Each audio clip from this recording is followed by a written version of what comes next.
જો આ અમારી મેથી છે, આપણે મેથી ખેસવાની છે, તો જો આપણે મેથી ખેસી રહ્યા છીએ।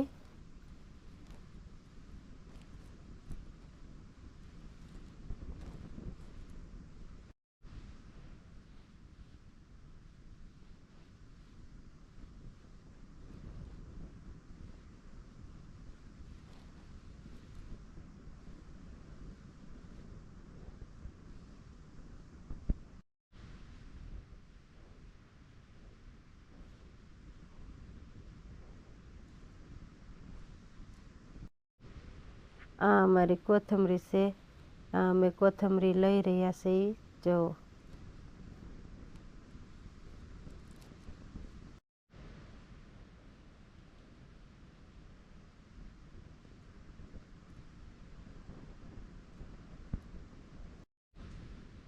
આ અમારું લસણ ઓર્ગેનિક છે। જો આ ઓર્ગેનિક લસણ છે, આપણે લસણ લઈએ છીએ।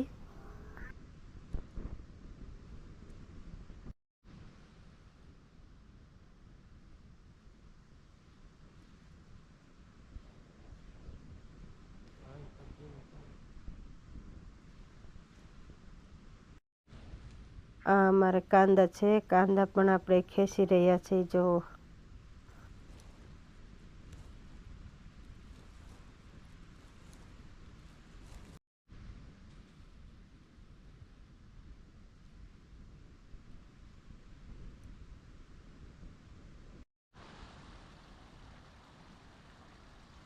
આ જો અમારે મોટર શરૂ છે, પાણી આવે છે।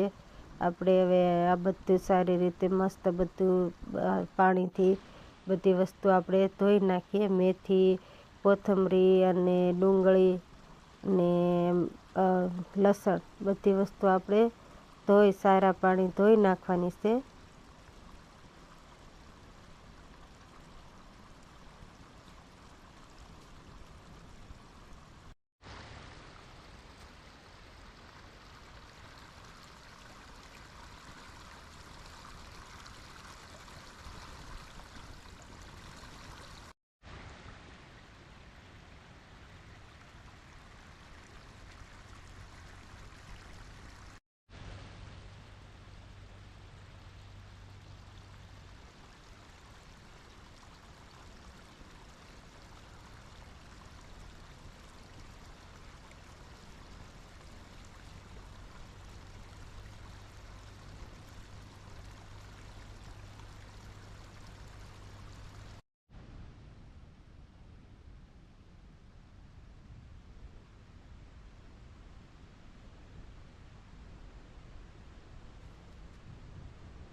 બધી વસ્તુ લઈને આવી ગયા છે। જો આપણે બનાવવાના છે ભજીયા, તો કુંભણિયા ભજીયા બનાવવાના છે। તો આપણે બધી વસ્તુ હવે કાપી નાખીએ। પહેલાં કાપશું આપણે ધાણા,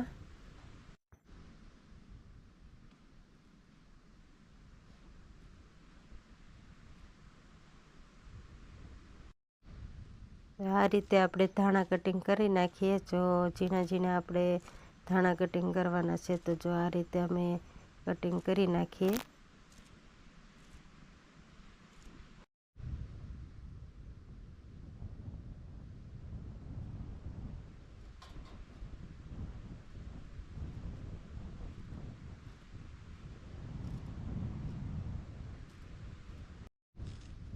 જો ધાણા કટિંગ થઈ ગયા છે, હવે આપણે લીલું લસણ કટિંગ કરવાનું છે। તો એને પણ આપણે ઝીણા ઝીણા ટુકડા કરી અને સુધારવાનું છે।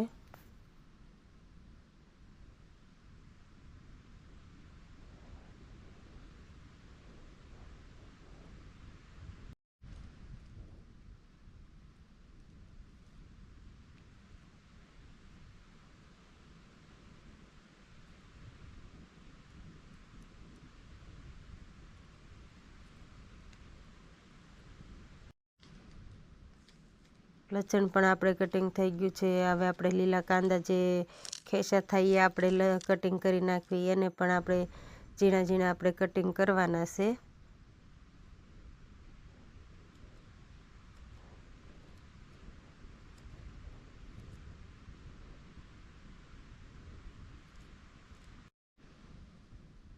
આપણે કાંદા પણ કટિંગ થઈ ગયા છે. તો જો આપણે આ રીતે આપણે મેથીને પણ આપણે કટિંગ કરવાની છે. તો પહેલાં આપણે મેથીને સારી રીતે થોડી થોડી લઈ અને પાન આપણે એકઠા કરી લઈએ અને પછી આપણે ચાકુની મદદથી આપણે એને કાપી લઈએ.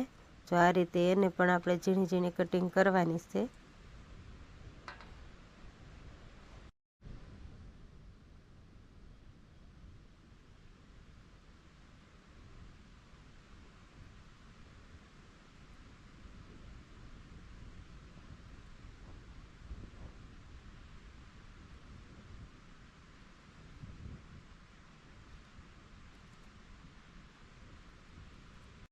હવે આપણે કરી નાખીએ મરચાંનું કટિંગ. આપણે બધું કટિંગ થઈ ગયું છે. આપણે મૂકી દઈએ તેલ ગરમ કરવા. આપણે હંડોયું તૈયાર કરવી ત્યાં તેલ ગરમ થઈ જાય.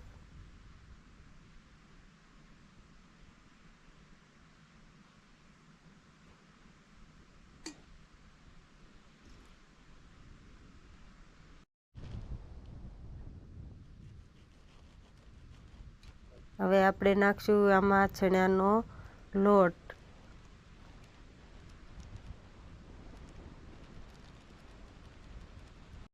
એમાં નાખશું આપણે થોડી હળદર. હળદર આપણે 1 થી 1.5 ચમચી જેટલી હળદર નાખવાની છે. એમાં નાખવાનું છે લાલ મરચું અને પછી આપણે નાખવાનું છે એમાં 2 થી 3 ચમચી જેટલું આપણે ધાણા જીરું પાવડર. એ પણ આપણે એમાં 1 થી 2 ચમચી નાખી દઈએ.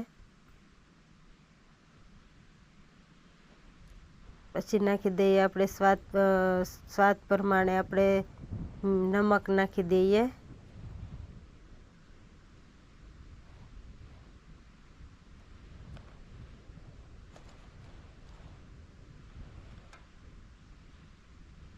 પછી આપણે સ્વાદ પ્રમાણે આપણે નાખશું એમાં લીંબુનો રસ નાખવાનો છે. તો મેં અહીંયા તો 1 લીંબુ જ લીધું છે.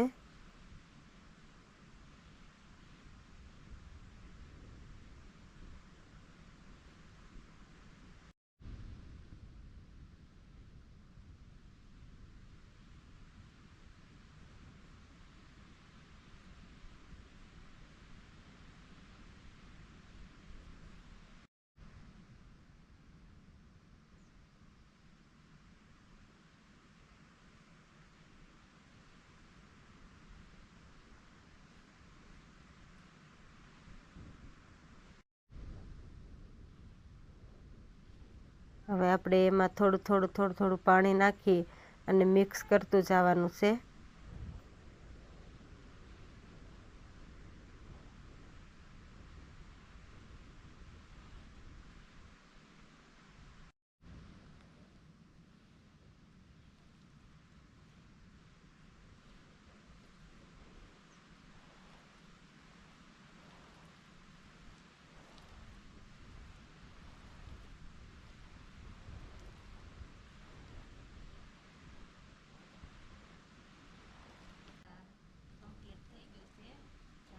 જો આપણું હંડોયું બની અને તૈયાર થઈ ગયું છે, કમ્પ્લીટ થઈ ગયું છે. તો હવે આપણે બનાવવાના છે ભજીયા.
આપણે બનાવી નાખશું ચટણી. તો એમાં થોડું નાખી દીધું છે પાણી. હવે 1 પેકેટ નાખી દઈએ આપણે ચટણીનું અને પછી આપણે એને હલકા હાથે હલાવી અને આપણે ચટણી બનાવવાની છે.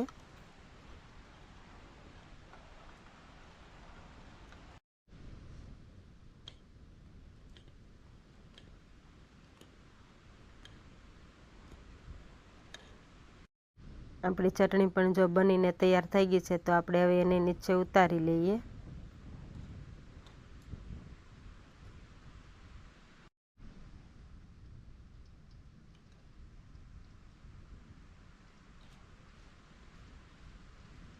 આપણે ભજીયા તૈયાર થઈ ગયા છે અને ડીશ ભરી અને તૈયાર કરી નાખી. જો ચટણીનો વાટકો પણ આપણે ભરી લીધો છે, ભજીયાની ડીશ ભરી લીધી છે.